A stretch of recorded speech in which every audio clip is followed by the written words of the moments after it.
হাইতিতে সশস্ত্র গ্যাংয়ের বর্বরতা এখন সব সীমানা ছাড়িয়ে গেছে।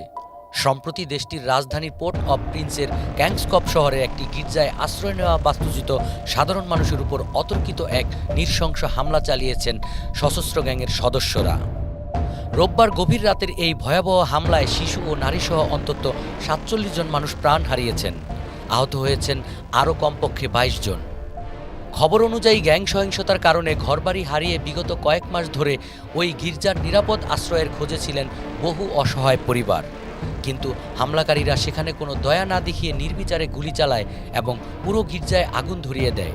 শুধু তাই নয়, যাওয়ার সময় তারা বেশ কয়েকজনকে ধরে নিয়ে যায়। এই নৃশংস ঘটনার তীব্র নিন্দা জানিয়ে নিরাপত্তা বাহিনীকে সর্বোচ্চ সতর্ক অবস্থায় থাকার নির্দেশ দিয়েছেন প্রধানমন্ত্রী। জাতিসংঘের তথ্যমতে এই সহিংসতার ফলে হাইতিতে প্রায় ১৫ লাখ মানুষ আজ বাস্তুচ্যুত। আইনশৃঙ্খলা বাহিনীর ব্যর্থতার কারণে সাধারণ মানুষের ক্ষোভ দিন দিন তীব্র আকার ধারণ করেছে। নিউজ ডেস্ক, বাংলাদেশ সময়।